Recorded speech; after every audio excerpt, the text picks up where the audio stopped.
성경 속에 예루살렘 성전이 세 번 건축되었다고 기록이 되어 있습니다. 첫 번째 성전은 솔로몬 성전입니다. 그렇게 크지 않습니다. 두 번째 성전이 스룹바벨 성전입니다. 이스라엘 백성들이 바벨론의 포로가 되어 70년 동안 포로 생활을 마치고 스룹바벨이라고 하는 총독에 의해서 1차로 귀환하게 되는데, 그 스룹바벨이 와서 성전을 짓습니다. 그 성전, 처음 솔로몬 성전보다 더 형편없는 성전입니다. 그래도 그 성전 짓고 하나님의 큰 복을 받았던 내용이 오늘 본문 내용입니다. 잠시 뒤에 제가 그것을 설교하려고 합니다. 세 번째 성전은 이 성전보다는 무려 4배나 큰 헤롯 대왕의 성전입니다. 여러분이 잘 아시는 대로 이스라엘의 초대 임금 다윗이 BC 1051년도에 사울 왕이 시작되고 40년 뒤에 다윗 왕 1011년입니다. 그리고 40년 뒤 BC 971년에 솔로몬 왕이 왕위에 되면서 솔로몬 왕 위에 오른 지 4년 만에 성전을 짓기 시작해서 7년 6개월 만에 성전을 짓습니다. 그리고 난 뒤 자기의 궁궐을 30년 동안 짓고 30년 궁궐이 완성되면서 그는 왕위에서 물러나게 됩니다. 사울, 다윗, 솔로몬 40년씩 120년이 통일 왕조, 나라가 하나였다는 겁니다. 솔로몬 이후에 나라가 나누어집니다. 북방은 이스라엘로, 남방은 유다로. 북방 이스라엘의 왕을, 나라를 세운 사람은 솔로몬의 신하였던 여로보암이 애굽에 도망갔다가 돌아와서 배반하고 나라를 세웠습니다. 남방 유다는 솔로몬의 아들 르호보암이 유다를 세웠습니다. 수도는 예루살렘이었습니다. 북방 이스라엘은 사마리아였습니다. 그런데 이 북방 이스라엘은 아수르의 침공에 의해서 BC 722년에 멸망되고 남방 유다만 남습니다. 자, 처음 120년 동안 통일왕국이고 나누어졌던 시대를 분열왕국 345년이고, 그리고 북쪽 이스라엘이 멸망된 뒤에 남쪽 유다만 남아서 136년 동안 남습니다. 이때를 잔존왕국이다, 문자 그대로 남은 왕국 시대라고 합니다. 그리고 이 유다가 결국은 여러분이 잘 아시는 바벨론 느부갓네살 왕에게서 침공을 당하고 포로로 붙잡혀가 70년 동안 갑니다. 요 잔존왕국 시대 136년이라고 그랬습니다. 포로로 잡혀가서 70년 끝나고 난 뒤에 그 나라가, 바벨론 나라가 없어지고 바사, 페르시아, 지금의 이란입니다. 그 나라가 들어서면서 초대 왕이었던 고레스 왕이 바벨론 왕국 시대에 전 세계적으로 잡혀왔던 많은 포로들은 본국으로 돌아가도 좋다. 그래서 가장 먼저 돌아오는데 유다 백성 가운데 스룹바벨, 성경에 오늘 나오는 이름, 이 스룹바벨이라는 이름의 뜻은, 스룹이라는 말은 나았다는 말이고 바벨은 바벨론이야. 바벨론에서 나았다. 다시 말하면 포로 2세로 태어났던 스룹바벨에 의해서 유다 백성들이 예루살렘으로 돌아와서 성전을 건축합니다. 그들이 돌아올 때가 BC 536년에 돌아오게 되는데, 530년 처음 성전 기초를 놓고 2년 동안 공사. 아까 말씀드렸지만 솔로몬의 성전이 75평 정도인데 스룹바벨 성전은 그보다 못하니까 똑같은 성전터에 성전을 세우면서 기초만 하고 공사를 중단했습니다. 무려 14년 동안 공사가 중단되었습니다. 그 공사가 중단되었을 때 하나님께서 두 선지자를 보내어서 중단된 공사를 속개해라, 계속해라고 이야기합니다. 그때 보냄을 받은 선지자가 오늘 성경 본문에 나오는 학개라고 하는 선지자이고, 또 하나 선지자는 학개 다음에 나오는 스가랴인데, 학개서 1장 1절에 보면 다리오 왕 제2년 6월 곧 그 달 초하루에 6월 1일 날 하나님의 말씀이 학개에게 임해서 학개가 유다 백성들에게 성전 공사 왜 중단하고 14년 동안 이렇게 지났느냐, 성전을 다시 재개해라. 스가랴는 스가랴서 1장 1절에 보게 되면 이렇게 되어 있습니다. 다리오 왕 제2년 8월에, 자, 아까 학개는 몇 월이에요? 6월 초하루에. 스가랴는 8월에, 그러니까 2달 뒤에 또 하나님 말씀이 스가랴에게. 학개는 누구에게 성전 건축을 계속하라고 했는가 하면 장년들에게, 어른들에게, 노인들에게. 스가랴는 젊은 청년들에게, 한마디로 말하면 온 백성이 한 마음과 한 뜻을 합해서 여호와의 전을 지으라고 하는 말씀이 학개서와 스가랴서입니다. 스룹바벨 성전, 바사 페르시아의 왕 고레스가 포로 귀환 칙령으로 다 돌아온 사람들을 되돌려 보낼 때 스룹바벨이 돌아왔습니다. 그런데 그들이 돌아와서 성전 건축을 계속해야 될 터인데 머물렀습니다. 근데 머무른 상황 가운데서 그들의 몇 가지, 왜 성전 공사를 중단했는가가 학개서 1장 2절이야 나옵니다. 만군의 여호와가 말하노라, 이 백성이 말하기를 여호와의 전을 건축할 시기가 이르지 아니하였다. 기초를 놓고 중단했는데 왜 중단했는가? 시기가 안 맞아, 때가 안 맞아, 지금은 성전 건축할 때가 아니라고 변명하고 핑계했습니다. 70년 동안 포로되었다가 종살이라도 돌아온 우리가 무슨 돈이 있어서 예배당을 짓겠느냐, 이런 말입니다. 물가도 비싼데, 인건비는 얼마나 많이 올랐는데, 재료비가 많이 올랐어 등등 여러 가지, 지금 요사말로 바꾸면 코로나 팬데믹 상황 가운데서 건축 자재가 2배로 올랐는데 무슨 예배당을 짓냐, 이런 말을 한다는 거예요. 근데 하나님은 계속해서 이렇게 말씀하십니다. 그 말은 맞지 않다는 거예요. 이 전이 황무하였거늘 너희가 이때에 판백한 집에 거하는 것이 가하냐? 무슨 말입니까? 성전 기초만 놓고 성전도 짓지 않고 너네들 집은 판백한 집. 여러분, 이게 지금 BC 530년이니까 530년 되니까 지금부터 2520년, 2530년 이때 전이에요. 우리나라가 집 제대로 짓고 살기 시작한 지가 얼마 안 됐습니다. 그렇죠? 아니, 그렇잖아요. 거의 조그마한 집에 막 10식구, 11식구 다 지지고 볶고 살았지. 언제 이렇게 좋은 아파트가 이렇게 많이 들어선 게 많이 되지 않았습니다. 근데 여러분 생각해 보십시오. 2500년 전 이스라엘이라고 별다른 이유가 있겠습니까? 그런데 너네 집은 판백한 집, 보통 집이 아닙니다. 집안에 판매를 되었습니다. 요새 말로 옮겨놓으면 리모델링을 하고 새롭게 집을 멋지고 근사하게 장식하고 꾸미고 그렇게 살았다는 겁니다. 너네들은 그렇게 좋은 집에 살면서 예배당은 안 짓냐? 너네들이 살고 있는 집은 그렇게 멋지고 근사하고 리모델링하고 수리하고 아름답게 사는데 이때 성전도 짓는 일을 그만두고 그렇게 사는 것이 가능하냐? 이런 삶의 태도가 옳으냐? 이것이 정말 너희의 삶의 우선순위가 맞냐고 이야기하는 겁니다. 누구를 통해서? 하나님께서 학개를 통해서 말씀하시는 거예요. 그리고 계속됩니다. 그러므로 너희의 소위를 살펴봐라. 너희가 무슨 짓을 하고 있는지, 지금 어떤 일을 하고 있는지를 잘 살펴라. 6절은 계속됩니다.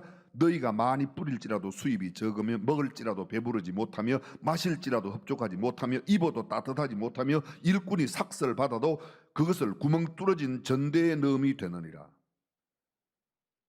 그들이 우선순위가 바뀌고 하나님의 전을 건축하지 않음으로 인하여 생긴 일이 많이 뿌리는데 거두는 건 적습니다. 마셔도 흡족하지 않습니다. 입어도 따뜻하지 않습니다. 입어도 따뜻하지 않다는 말이 뭐예요? 몸에 이상이 있다는 겁니다. 병이 들었든지 느끼질 못해요. 춥고 더운 것을 느끼질 못하는 겁니다. 만족이 없습니다. 기쁨이 없습니다. 벌기는 벌고 또 버는데 모이지 않습니다. 입어도 따뜻하지 않습니다. 식욕이 없습니다. 삶의 의욕이 없습니다. 주님은 말씀하시다. 나 만군의 여호와가 말하노라, 너희는 자기 소위를 살필지니라. 이 말씀이 반복되고 있습니다. 너희 행위를 좀 생각해봐. 9절 또 보십시오. 너희가 많은 것을 바랐으나 적었고 너희가 그것을 집으로 가져갔으나 내가 불어버렸느니라. 너희가 모은다고 가져갔지 내가 다 날려버렸어. 나 만군의 여호와가 말하노라, 이것이 무슨 연고뇨? 내 집은 황무하였으되 너희는 각각 자기 집에 빨랐습니다. 주의 전을 제쳐놓고 너희의 일에, 너희 내일은 바쁘다고 내 집의 일은 내 자식 일이라면, 내 집안 일이라면 그렇게 열심히 하는데 안 된다. 좀 다른 말로 표현해 볼까요? 일확천금을 노리는데 쪽박이 돌아옵니다. 집으로 가져갔는데 집안은 비어졌습니다. 황금알을 기대하고 큰 성공을 노렸는데 그들의 삶은 점점 피폐해지고 점점 가난해집니다. 그러므로 너희를 인하여 하늘은 이슬을 그쳤고 너희의 그런 가치관, 그런 삶의 태도, 신앙을 우선으로 생각하지 않는 너희의 일들 때문에 땅은 산물을 거쳤다. 내가 한재를 불러 이 땅에 산에 곡물에 새 포도주에 기름에 땅의 모든 소산에 사람에게 육축에게 손으로 수고하는 모든 일에 임하게 하였느니라. 너희가 왜 그렇게 어렵게 사는지 알아? 그게 너희의 삶의 태도가 잘못되었기 때문이라고. 이런 말씀을 했습니다. 언제 했어요? 6월 1일부터 학계가 누구에게? 총독 스룹바벨. 총독이란 말은 정치 지도자예요. 그리고 대제사장 여호사닥의 아들 여호수아에게. 대제사장, 그는 종교 지도자입니다. 다시 말하면 나라의 정치 지도자, 종교 지도자들에게. 성전을 누가 짓기로 했습니까? 총독 스룹바벨이. 정치 지도력을 가진 사람이 성전을 먼저 짓겠다고 나섰는데도 백성들은 이런저런 핑계로 이런저런 이유를 달고 하지 않았다는 겁니다. 그런데 학계가 전하는 이 하나님의 말씀을 듣고 그들이 반응을 합니다. 1장 12절 이하 스알디엘의 아들 스룹바벨과 여호사닥의 아들 대제사장 여호수아와 남은 바 모든 백성이 그 하나님 여호와의 목소리와 선지자 학계의 말을 청종하였으니, 듣고 따랐다는 겁니다. 이는 그들의 하나님 여호와께서 그를 보내셨음을 인함이라. 백성이 다 여호와를 경외하며 때에 여호와의 사자 학계가 여호와의 명을 의지하여 백성에게 과여 가로되 나 여호와가 말하노니 내가 너희와 함께 하노라 하셨느니라 하니라. 여호와께서 스알델의 아들 유다 총독 스룹바벨의 마음과 여호사닥의 아들 대제사장 여호수아의 마음과 남은 바 모든 백성의 마음을 흥분시키매. 무슨 말입니까? 하나님의 말씀을 듣고 그 모든 백성, 정치 지도자, 종교 지도자, 그리고 일반 모든 백성들의 마음이 흥분되었고, 그들의 온 마음이, 여기 흥분되었다는 말은 나쁜 의미가 아니라 그들이 야, 성전을 지어야 되겠다, 영적인 각성을 가졌다는 것. 1장 마지막 절, 때에 다리오 왕 2년 6월 24일이었더라. 자, 말씀이 언제요? 6월 초하루에 임했습니다. 그런데 그들 모두가 6월 24일에 온 마음이 하나가 되어 성전을 짓기로 한 겁니다. 그런데 그날이 6월 24일이에요. 2장 1절, 오늘 우리가 처음 읽었던 말씀은 이렇게 7월 21일에 6월 24일 날 그들 온 마음이 합하여 성전을 짓기로 했는데 7월 21일에 또 하나님의 말씀이 학계를 통해서 임합니다. 7월 21일 여호와의 말씀이 선지자 학계에게 임하니라. 가라사대 너는 스알델의 아들 유다 총독 스룹바벨과 여호사닥의 아들 대제사장 여호수아와 남은 백성에게 고하여 이르라. 너희 중에 남아 있는 자 곧 이전에 이전 영광을 본 자가 누구냐? 다시 말하면 포로로 잡혀가기 전에 옛날 솔로몬의 성전의 영광을 본 자가 누구냐? 그들이 보기에 지금 세우는 이 성전이 형편이 없지 않냐, 보잘것이 없지 아니하냐. 그러나 나 여호와가 이르노라. 스룹바벨아 스스로 굳세게 할지어다. 여호사닥의 아들 대제사장 여호수아야 스스로 굳세게 할지어다. 나 여호와의 말이라. 이 땅의 모든 백성아 스스로 굳세게 할지어다. 하나님은 말합니다. 그들에게 굳세게 해라. 마음을 굳세게 해라. 정치 지도자도 종교 지도자도 온 백성도 마음을 굳세게 하라. 나는 만군의 여호와. 이 만군의 여호와라는 말을 히브리어로 하면 아도나이라고 말합니다. 그 말은 무슨 뜻인가 하면 너희의 적군을 내가 이긴다. 너를 대적하, 너를 지금 방해하고 너를 회방하는 적군들을 내가 다 물리친다. 나는 너희의 적과 싸우는 분이다. 하나님 여호와라고 이렇게 말합니다. 5절 계속해서 말합니다. 너희는 두려워하지 말아라. 여러분, 여기서 중요한 것 하나를 짚고 넘어갈 필요가 있습니다. 7월 21일이에요. 7월 21일. 왜 6월 24일 이후에 그들이 성전을 지면 6월 25일이나 26일 그날도 많은데 왜 7월 21일에 갑니까? 7월 달에 우리가 잘 알고 있는 유대의 절기가 있습니다. 7월 1일 나팔을 붑니다. 나팔절이에요. 7월 10일 1년에 한 번 온 백성들이 하루 종일 이스라엘 모든 백성들이 금식하는 대속죄일입니다. 그래서 그 해의 대제사장이 온 백성들의 죄를 속하기 위하여 제물을 갖고 하나님 앞에 나가고 백성들은 하루 내 금식합니다. 7월 15일이 되면 5일 뒤 15일이 되면 유대의 3대 절기 가운데 마지막 절기인 초막절, 우리로 말하면 추수감사절을 절기를 지키는 겁니다. 이게 9월 말 10월쯤 되는 겁니다. 그때 이 절기를 지켜요. 근데 이 절기를 며칠 동안 지키는가? 15일부터 일주일 지킵니다. 잘 보십시오. 15, 16, 17, 18, 19, 20, 21일 초막절의 절기 마지막 날 하나님께서 학교로 하여금 이스라엘 백성들 왜 이때 합니까? 온 백성들이 절기를 지키기 위해서 성전으로 다 모여왔으니까, 집회 장소로 다 모였으니까 동시에 온 백성들에게 이야기합니다. 너희는 마음을 굳세게 해라. 정치 지도력도 종교 지도력도 온 백성들도 마음을 굳세게 해라. 두려워하지 말아라. 뭘 두려워하냐? 두려워하지 말라고 말합니다. 여러분, 이 말씀의 배경에는 이런 게 있습니다. 그들은 지금 심히 굳세지 못한 흔들리는 모습, 연약한 모습, 그런 모습을 보이고 있는 겁니다. 그들이 무언가를 두려워합니다. 그러기에 하나님께서는 학계를 통해서 두려워하지 말아라, 마음을 굳게 하라고 이야기하고 있습니다. 한마디로 요약해 볼까요? 마음을 굳게 하여 성전 재건을 시도하라, 그런 말입니다. 친애하는 우리 중앙교회 성도 여러분, 주님께서 두려워하지 말라고 말씀하십니다. 주님께서 우리 모두에게 마음을 굳세게 하라고 하십니다. 왜 이런 말씀을 하셨을까요? 이스라엘 백성들에게, 이 유다 백성들에게 그들이 무언가를 두려워하고 있다는 겁니다. 무언가 흔들리고 있다는 겁니다.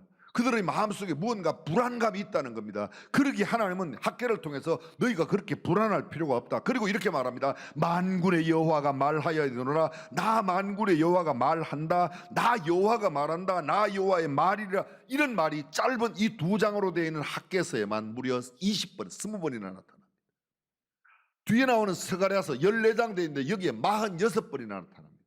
이사야서에 무슨 이 말씀이 60번이나 나타납니다. 예레미야서에는 81번이나 나타납니다. 하나님은 끊임없이 우리들에게, 하나님을 섬기는 백성들에게 두려워하지 말아라. 만군의 여호와, 내가 온 우주 만물을 지은 창조자, 내가 너희와 함께 하겠다. 너를 굳세게 하겠다. 할렐루야. 그렇습니다. 우리는 세상의 눈을 돌리지 말고 하나님만 바라보며 하나님이 우리와 함께 하심을 믿는다면, 그렇습니다. 우리가 이렇게 흔들리지 않는, 하나님은 잘 알고 계세요. 우리가 얼마나 연약한지, 왜 그렇게 흔들리고 있는지, 강하지 못하다는 것, 담대하지 못하다는 것, 우리가 부족하고 우리가 두려워하고 우리가 얼마나 쉽게 변덕이 심하고 조변모개하고 우리가 얼마나 부들부들 떨고 있는지, 때로 좌절하고 낭망하고 연약한 우리의 모습을 너무도 잘 알기에 계속해서 하는 겁니다. 두려워 말아라, 굳세게 하라. 내가 너와 함께 할 거야. 내가 너희 가운데 함께 있을 거야. 할렐루야. 누구가 함께 하느냐가 중요합니다. 지역주민센터에 센터장님만 내가 잘 알아도 지역주민센터 볼일 보러 갔을 때 일이 훨씬 쉬워요. 그죠?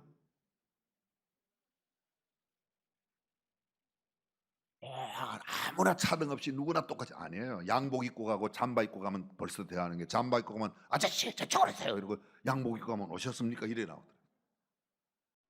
근데 여러분, 하나님이 우리와 함께 하십니다. 그렇다고 하나님이 우리와 함께 하신다고 우리가 교만할 필요 없습니다. 너무 강할 필요 없습니다. 우리가 너무 힘쓸 필요 없습니다. 우리가 똑똑하고 지혜롭지 못해도 괜찮습니다. 왜? 하나님 한 분이 힘세고 하나님 한 분이 넉넉하시고 하나님 한 분의 지혜로도 하나님의 저는 아름답게 지어질 줄로 믿습니다. 지금 우리가 예배드리고 있는 이 체육관 이름이 우하하 체육관이에요. 시장님, 이름이 왜 우하한지 아십니까? 이게 우리 하나님이 하셨다. 그래서 우하예요. 우리 하나님이 지금도 하고 계세요. 우리 하나님께서 앞으로도 하실 거예요. 그래서 우하예요. 하나님은 우리를 통해서 귀한 역사를 이루실 줄로 믿습니다. 하나님 그분이 전능하십니다. 하나님 모든 걸 하실 수 있습니다. 하나님 우리의 모든 형편을 아십니다. 우리가 포로로 있다가 돌아온 것, 우리가 연약한, 우리가 쉽게 깨지기 쉬운 그런 모습들을 다 알고 계십니다. 그럼에도 우리에게 말씀, 우리를 통하여 일하기를 원하시는 그분, 우리를 통하여 하나님 영광 받으시고 우리를 통하여 세상 모든 사람들에게 하나님이 함께 하심을 보여주기를 원하시는 줄로 믿습니다. 그렇습니다. 지금도 우리 안에 계시고 우리 곁에 계시고 우리 앞에, 우리 뒤에, 우리 주변에 우리의 모두를 감싸시고 보호하시며 인도하시는 그분이 이 일을 행하실 줄로 믿습니다. 이분 우리 만군의 여호와 하나님이 말씀하십니다. 이전의 영광이, 이전 영광보다 이전의 영광이, 지금 초라하고 옛날 성전 보았던 사람은 지금 보니까 형편없지? 그렇습니다. 우리가 지금 새로 짓는 성전이, 이 학교가 6,300 something, 새로 짓는 성이 6,600평이 조금 넘습니다. 그러면 솔로몬의 성전에 비하면 어마어마하게 크죠. 그렇게 어마어마하지만 63빌딩에 비하면, 롯데 빌딩에 비하면, 저 제다 타워에 비하면, 두바이 타워, 칼리파 타워에 비하면 우리는 진짜 초라한 거예요. 그러나 여러분, 중요한 것은 이것입니다. 다른 건물 빌딩에 비해서 초라하고 다른 건물에 비해서 조금 화려하고 그게 중요한 게 아니라 하나님께서 함께 하시는 하나님의 전인 까닭에 중요하다고 동의하시면 그렇습니다. 그래서 하나님의 전입니다. 지하실에 있어도 예배당은 하나님께 예배하는 곳이고, 아무리 좋은 카페트를 깔아놓고 거기에서 술 장사를 한다면 장소가 전혀 다른 겁니다. 화려함의 문제가 아니라 어떤 용도로 쓰임받고 무엇을 위하여 지어졌느냐가 훨씬 더 중요하다고 동의하시면 아멘. 그렇습니다. 그 성전을 짓는 겁니다. 그러기에 귀한 것입니다. 하나님은 그래서 약속하세요. 내가 너희와 함께 할 거야. 그리고 또 말씀하세요. 평강을 너희에게 더하여 주시겠다고 말합니다. 저는 짤막한 한 토막의 이야기만 하고 말씀을 맺겠습니다. 1620년 메이플라워를 타고 미국으로 건너간 청교도를 아실 겁니다. 그들은 지금의 매사추세츠 폴리머스에 도착했습니다. 그들이 처음 출발했던 사람들은 그곳에 도착할 때 절반으로 줄어들었습니다. 그들이 1년 동안 농사를 지며 그곳에서 원주민들과 함께 지나면서 같은 고난을 겪었습니다. 첫 번째 수확이 거두어들였을 때 그들이 가장 먼저 한 일이 뭐였어요? 예배 처소를 마련하고 하나님 앞에 예배하는 일을 가장 먼저 했습니다. 그리고 그들은 두 번째 학교를 지었습니다. 그리고 그 다음에 제대로 된 집을 짓기 시작했습니다. 그들은 우선순위가 분명했습니다. 근데 스페인, 포르투갈에서 남미로 갔던 사람들은 금광을 찾아갔습니다. 그들은 금을 추구했습니다. 부귀영화를 추구했습니다. 오늘 세상이 어떻게 되어 있습니까? 남미와 북미가 대조를 이루는 것은 하나님 중심, 신앙 우선주의로 살았던 사람들과 세상의 육신을 위한 편안한 삶을 추구했던 사람의 차이가 현저하게 대조되고 있습니다. 오늘 우리가 힘들고 어려워도 하나님의 말씀대로 살면 주님은 이렇게 말씀하세요. 은도 내 것이고 금도 내 것이야. 내가 너희에게 평강을 주리라. 성경은 이렇게 말합니다. 마른 떡 한 조각만 넣고도 화목하는 것이 육선이 집에 가득하고 다투는 것보다 낫다. 그렇습니다. 평강을 주시겠다고, 화목을 주시겠다고 말씀합니다. 고르그가 고대 광실에 진수성찬을 먹으면도 맨날 다투고 싸운다면 그 행복하지 않습니다. 촉은 목피로 연명하며 가난하게 살아도 화목하고 평강하면 참된 행복이 그곳에 있는 줄로 믿습니다. 사랑하는 중앙교회 성도 여러분, 저와 여러분들 모두가 주님이 주시는 평강으로, 주님이 주시는 복으로, 주님께서 허락하시는 삶의 평안이 넘치시기를 주님의 이름으로 축원합니다. 전능하신 우리 하나님, 우리로 하여금 성전을 짓게 하셨습니다. 다윗이 일평생 그렇게도 준비하며 성전 짓기를 원하셨지만 손에 피를 흘린 전쟁의 영웅 다윗을 통하여 하나님은 주의 전을 짓기를 원치 않으셨고 솔로몬을 통하여 지으셨습니다. 우리가 무엇이간데 또 하나님의 전을 짓는 일에 이렇게 쓰임받습니까? 주여, 우리에게 은혜를 베풀어 주셔서 아름다운 전을 지어 하나님의 영광을 높이 드러내고 믿음의 권속, 우리 중앙교회에 속한 모든 사람들도 큰 복을 누리게 하옵소서. 우리 주님 예수님의 이름으로 기도합니다. 아멘.